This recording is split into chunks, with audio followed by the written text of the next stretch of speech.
people, I'm going to be talking about some of the most powerful items or artifacts in the Mortal Kombat universe. I'll do a weapons one later, but for now, we're focusing on the most powerful artifacts and items in the verse.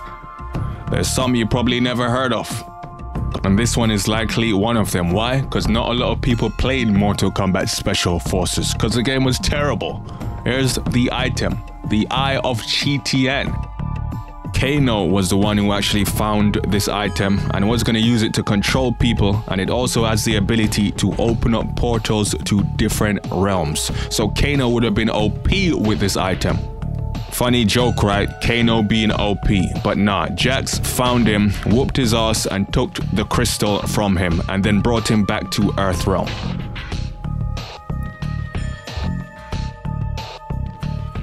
Another similar item, the Portal Stone.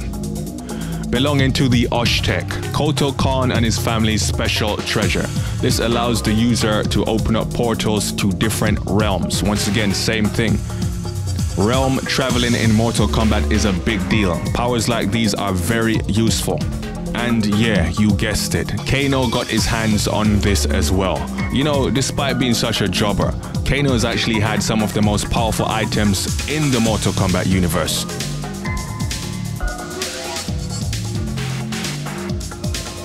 The Dragon Medallion, and you've seen this worn by Sub-Zero. This enhances his power greatly, as you can see in some of his endings, and you can also see when Frost tried to use it, kinda backfired.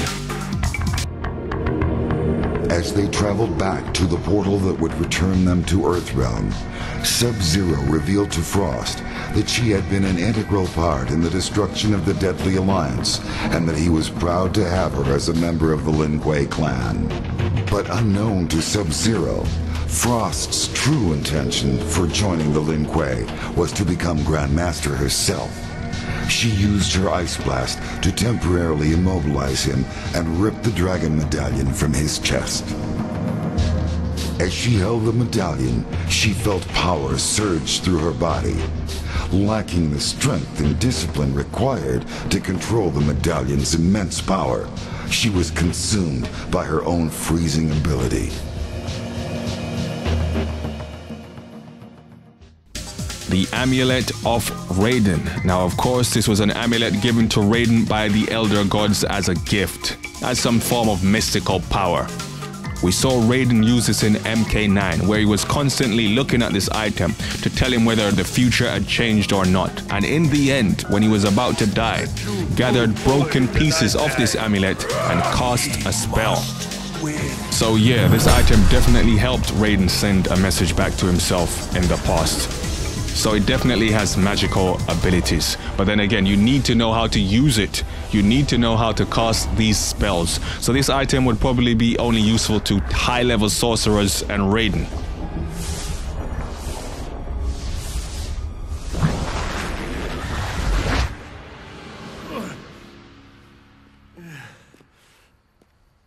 Lord Raiden, what is wrong? Strange visions.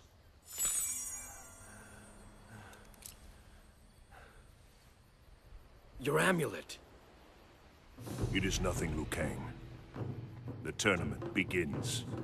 Onaga's heart. Now, a lot of people wanted to kill Onaga so they could drink his blood. Why? Because his heart possesses the power to raise the dead. You drink this, you have this ability. This is one of the reasons why his army was undefeated. You knock them down, they keep getting back up. Ultimate resurrection. Onaga and his army were monsters. And this is why characters like Havoc, characters like Cabal were after this, because they knew the power. Believed that the realms were at rest once more, but Havoc vowed to restore the chaos that once ravaged Outworld. Shao Kahn would rule again. Havoc had given Cabal's new Black Dragon recruits a task: lure the heroes away from the Dragon King's corpse while he somehow retrieved the heart. And with it, Onaga's power to raise the dead. Apparently, Onaga's ancient army had only been invincible by means of constant resurrection during battles. The power to raise the dead would prove quite useful to the Black Dragon clan.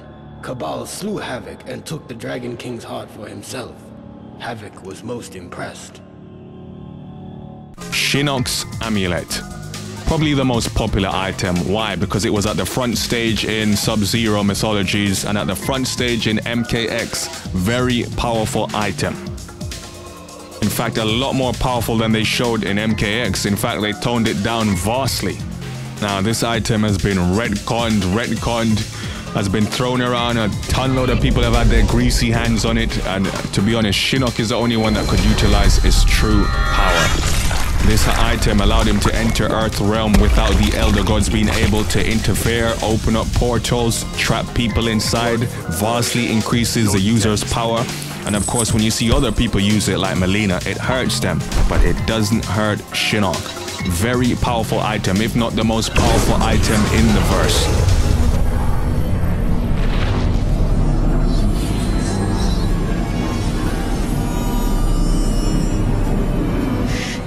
Free us, now!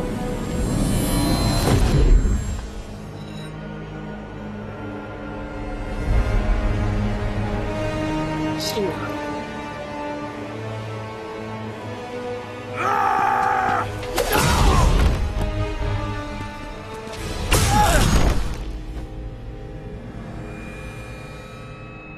How small they are.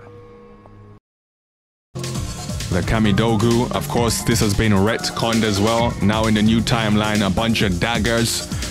Before in the old timeline, they were used to separate the one being's consciousness. Of course, the one being is universal, so that pretty much shows you how powerful these items are. And in the new timeline, still pretty powerful. Now we're dealing with blood magic. You get cut by one of these, your power gets increased. But Havoc tampered with this and had everyone going berserk. In fact, some of the best feats in the comics were down to the Kamidogu and blood magic. For example, Sub-Zero was able to freeze an entire city under the influence. Blood Reiko was OP the entire comic. At one point turned into a blood god and destroyed how many people in how many seconds? But in the end was just used as a tool by Havoc, who was actually the big boss of the comics. Dude was OP. Okay, after corrupting the blood magic, Havoc had many people under his control, showing you the true power of these Kamidogus. But let's talk about the ones from the old timeline, the ones that Chitian had. They are the tools of the gods. Basically the representations of all the realms, and if put together in the right hands, game over. Hell, we even saw in Tonya's non-canon ending, when she was able to put all the Kamidogu together to form one Kamidogu, she was able to take over the realms. Tonya of all people. But the best one goes to Onaga in his non-canon ending. Once again, this is a what if. In this ending, we see Onaga channel in his inner Thanos and practically wiped out the entire universe, making this the best feat in Mortal Kombat history. My enemies have failed to prevent me from fusing all the weapons of the Elder Gods into one. I used this ultimate weapon to warp reality, merging the realms into a singular existence. The Elder Gods were helpless as I used their own power against them in the void beyond the One Realm. Not satisfied with merely ruling the One Realm, I seized all that exists and merged it into myself. There can be only one consciousness. I am everything. I have become the One Being.